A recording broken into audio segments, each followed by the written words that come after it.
Why maximum people fail to learn a new skill?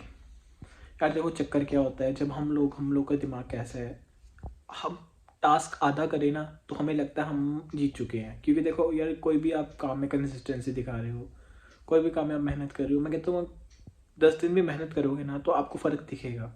आप बोलोगे हाँ यार, इम्प्रूवमेंट तो हुई है।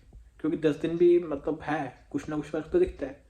लेकिन उन 10 दिनों को आप सोच लेते हो कि हम परफेक्ट हो गए इस काम में, अब हमें और प्रैक्टिस करने की ज़रूरत नहीं है। आप फिर परफेक्ट बनने की तरफ चले जाते हो। आप प्रोक्रेस्टिनेट करना शुरू हो जाते हो, या आप सोचते हो मुझे तो आ गया। मैं कहता हूँ परफेक्ट से परफेक्ट बंदा भी हो ना, जब तक वो उस काम को डेली नहीं करता, कंटिन्यूसली नहीं करता, वो भी उसमें फेल हो जाता है। हनी सिंह को देख लो, बीच में उसने म्यूज़िक छोड़ दिया और अब वो इतना बेटर परफॉर्म नहीं कर पा रहा। आई एम सॉरी अगर आप में से कोई उसका फ़ैन है, बट लॉजिक तो एक बात होती है ना, एक चीज़ होती है। तो जो परफेक्ट से परफेक्ट लोग हैं, जब वो काम छोड़ देते हैं और वो इतने अच्छे से नहीं कर पाते, तो आपको क्या लगता है आप कर लोगे? आप नहीं कर पाओगे। तो पहले सबसे आप एक टारगेट फिक्स करो और आपके दिमाग में आपको ये बिठा लेना है। क्योंकि देखो, हमारा दिमाग हमें ट्रिक करेगा। जैसे मान लो आपने 2 महीने का टारगेट दिया हुआ है खुद को, लेकिन लेट सपोज आप 15 दिन भी काम कर लेते हो और 15 दिन में आपको इंप्रूवमेंट दिखती है, तो आप कहोगे यार क्या 2 महीने लगा के रखा है, 15 दिन में कर तो लिया, हो तो गया, अब बन तो गया काम। उन्हें लगता है उन्होंने स्किल सीख ली, बट उसने स्किल का भाई 30% 40% भी नहीं सीखा होता। और ये सबसे बड़ी मिस्टेक होती है, ये सबसे बड़ी गलती होती है जो लोग करते हैं। आपको एक टाइम रखना है और उस टाइम को आपको कंप्लीट करना है। आपको लग रहा है आपने कर लिया हुआ है, बट ये आपकी बहुत बड़ी गलतफहमी है। एक सीढ़ी करके इम्प्रूव करना है। और आप बोलोगे मैं कितना इम्प्रूव करूँ, जितना हो सकता है। टाइम दिया ना आपने, 2 महीने का टाइम दिया है, तो 2 महीने कंप्लीट करने हैं। आपको सोच के चलना, अगर इतनी जल्दी ख़त्म हो रहा है दैट मीन्स या तो मैं उस काम को अच्छे से कर नहीं रहा हूँ। क्योंकि आपने अपने टीचर से सुना होगा, जो पढ़ने वाले बच्चे होते हैं उनको ज़्यादा टाइम भी कम लगता है, और जो नहीं पढ़ने वाले उनको कम टाइम भी ज़्यादा लगता है। तो अगर आप अपनी स्किल को आधा ही कंप्लीट करके सोच रहे हो मैंने कर लिया हुआ है, तो मे बी तुम्हारा दिमाग तुम्हें ट्रिक कर रहा है, तुम्हें प्रोकास्टिनेट करवा रहा है, तुम्हें एक रीज़न दे रहा है कि क्यों तुम्हें ये काम अभी छोड़ देना चाहिए।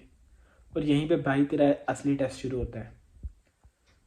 तूने फलाना टाइम दिया हुआ है, कोई भी टाइम दिया है, ठीक है, मैं उर्दू बोल रहा हूँ बीच में, मैं मुस्लिम नहीं हूँ, लेकिन मतलब तूने कोई भी टाइम दिया हुआ है, लेकिन उस टाइम को कंप्लीट तो कर।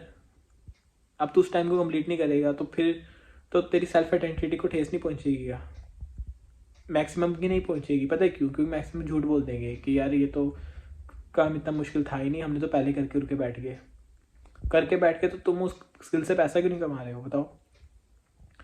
तुम्हारी स्किल तब भी यूज़फुल होती है जब तुम उस स्किल से पैसा कमाते हो, और अच्छा पैसा कमाते हो। अगर तुम्हें लग रहा है मैं बहुत बढ़िया हो चुका हूँ स्किल में, तो तुम तो बहुत अच्छा पैसा भी कमा रहे होंगे भाई। पैसा क्यों नहीं कमा रहे? अगर तुम्हें लग रहा है तुम इतनी अच्छी तुम्हारी कम्युनिकेशन स्किल हो चुकी है, इतने बढ़िया तुम यूट्यूबर बन गए हो, तो फिर तो बहुत ज़्यादा फॉलोअर्स बन जाए तुम्हारे।